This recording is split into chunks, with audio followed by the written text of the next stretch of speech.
So to talk a lot more about what we can expect leading up to this conversation, I'd like to bring in Politico's Pentagon and national security reporter Paul Mcleary. Paul, thanks so much for being with us here on Live Now from Fox. So much to get into when we're talking about this meeting, but let's start with the very basics. As we're heading into this conversation set to happen later this afternoon, let's talk about the current relationship between the United States, there with President Trump, and President Vladimir Putin. What does that look like as they head into the sit-down meeting?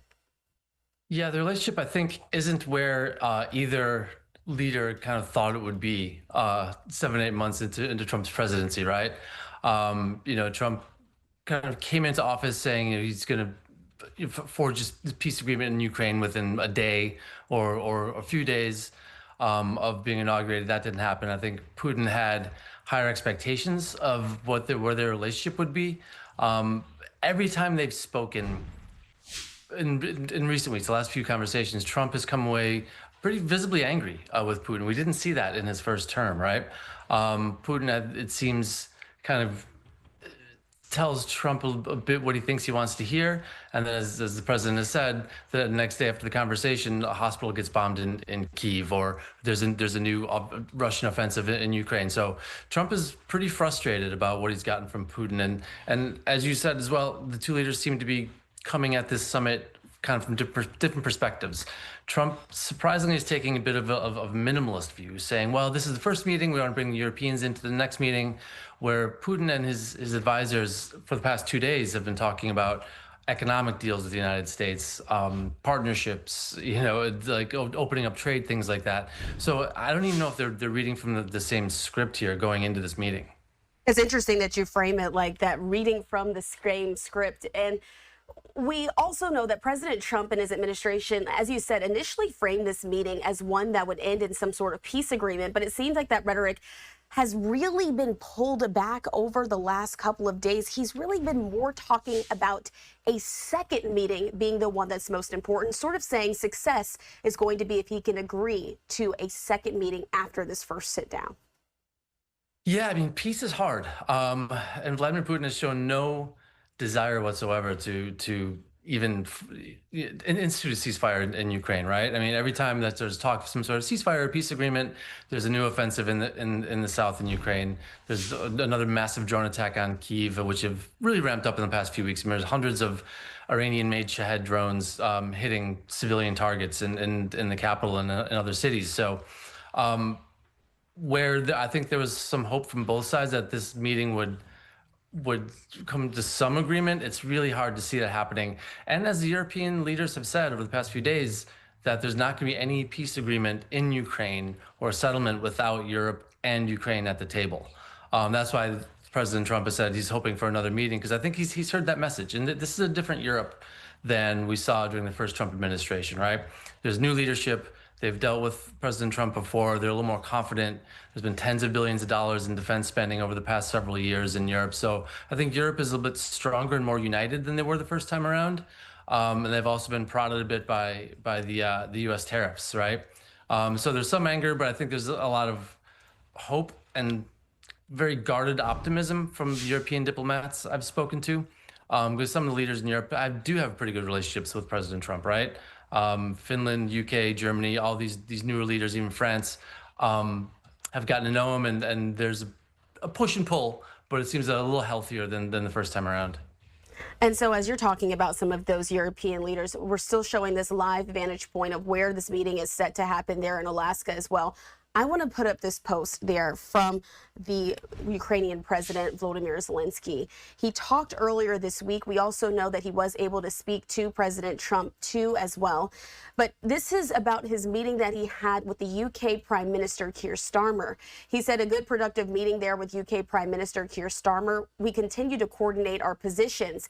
Yesterday, together with all of our partners, and today in a bilateral format, we discussed expectations for the meeting in Alaska and possible prospects. We also discussed in considerable detail the security guarantees that can make peace truly durable if the United States succeeds in pressuring Russia to stop the killings and engage in genuine, substantive diplomacy. It is important that within the framework of the coalition of the of the willing, we should all be able to achieve effective formats for security cooperation. I wanted to point out this message here and just sort of show this because it shows where Volodymyr Zelensky stands at this point. But really, it's been interesting to see and talk about the dynamic that happens as we know that he's not going to be present there at this first meeting. How does that dynamic work when you're trying to strike a peace agreement between two separate countries with one of them not even at the table? Exactly. Yeah. I think President Trump the other day really gave us a sense of how he's approaching this. He said this is a meeting to feel each other out, right? So whereas Putin might want to try to come to some economic agreements or do some other things here with President Trump, it doesn't seem that Trump and the folks around him want to like put pen to paper or really come to agreements here. It seems he's really trying to get a sense of where Putin is. After Trump is, just like President Biden spoke to Putin many times or several times as well, and Putin wouldn't budge. And he's done the same thing to Trump, which I think has surprised President Trump a little bit and frustrated him. So the Ukrainians are not happy about not being at the table and are worried. Some European diplomats I've spoken to, I know that they're worried that they'll maybe be shut out of anything. But in the end, you can't come to a peace agreement without both countries involved in the fighting sitting down and signing a piece of paper, right? And so they can say whatever they want at this meeting, but without Ukrainian leaders sitting down and agreeing to these terms, it's not enforceable at all. The United States isn't going to put troops on the ground in Ukraine. We're not going to have a no-fly zone in Ukraine. So it's going to have to be, even if Zelensky and Putin themselves don't sit down across the table, it's going to have to be the Ukrainians and Russians sitting down and figuring this out. And so as we're looking at some of this video footage there from the top of the hour, as we saw the Beast pull up to Air Force One as President Trump was getting ready to board the plane to head there to Alaska. If you missed it here on Live Now from Fox, just wanted to replay a moment of this for you. This was also unconventional. Usually President Trump does stop to make some remarks there to reporters, generally answering questions ahead of a big meeting like this. I have to ask you, Paul, before we move on to other topics, why do you think the president decided not to talk to the media in this moment? Is this because he wants to sort of play things close to the chest ahead of this large meeting? I'm sure that's part of it. He did long availability yesterday, and he's spoken a few times this week, and he's kind of said what he's going to say. Right? I think in a lot of ways. I'll never say a president or leader shouldn't speak to the media, of course, but things stand where they stand, right? There's a lot of uncertainty, and I think that the president and his advisors aren't totally sure what Putin's going to try to bring to the table here. As I said, Putin's advisors have talked a lot about economic partnerships and agreements and stuff and things like that. And I don't think right now, I think the president in the long term is interested in that. But today, I don't think he's interested. I don't think that's on the table. And I think that he doesn't really know what Putin's going to say. And there's a good chance that they walk away from this with no agreement and no pathway forward. Let's bring in the European element. We've been talking about it throughout the conversation. I want to put up this post that we also have from the UK Prime Minister Keir Starmer, just in relation once again to having some in-person meetings this week with Ukrainian President Vladimir Zelensky, but stating there on X, our support for Ukraine is unwavering. I have to ask you, Paul, countries in Europe have been very vocal with their support of Zelensky amid this meeting between these two countries, but ultimately, what do you think is the best case scenario for those in the EU? Are the goals of the United States and the European Union countries aligned at this point, or is there somewhere that they differ heading into this meeting? They're mostly aligned. I think everyone wants to stop this conflict. I think where there's going to be some divergence here is, as President Trump said the other day, that he thinks that there's going to be some territorial swapping, right? Which most likely Ukraine isn't going to get Crimea back, and I'm not sure how many of the provinces in the Far East they'll be able to fully claw back.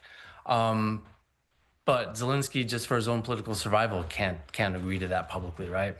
And there's a very real concern in Europe that if there's some sort of ceasefire and Russia still holds some territory in Ukraine, Putin will just use this to kind of reset and refit, and then 2-3 years down the road, we're going to be back at square one, where the Russians are going to push in again. So the Europeans have been working pretty hard to try to figure out some mechanism here, right? That there's been talk of some sort of peacekeeping force that would be non-NATO, most likely, non-EU. I mean, non-treaty alliance, but Germany, Poland, UK. There's varying levels of appetite for putting boots on the ground there.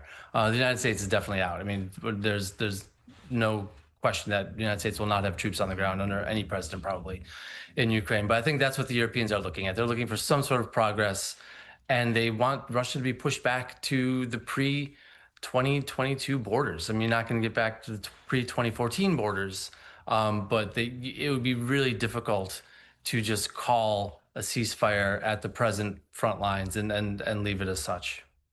And Paul, lastly, before I let you go here, I want to ask you one final question. When it comes to President Trump, of course, we know that ever since he's had a professional career, he has branded himself as a deal maker.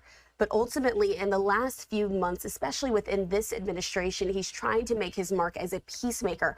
How important is it that these conversations go well for his legacy and what he intends to do to show the world his ability to broker peace deals between countries that are involved in conflict? Yeah, he's made it a real focus. I mean, this seems in a lot of ways to be a very domestic policy focused administration, obviously with the National Guard call-ups in the border and things like that. But he has forged some peace deals, Cambodia and Thailand. I mean, as tenuous as they are. And he wants this as a win, right? And he wants there to be, to reach some sort of agreement here. So for his legacy, it would be huge. But you're dealing with Vladimir Putin, and he's unpredictable. And Vladimir Putin wants to claw back large chunks of the former Soviet empire, right?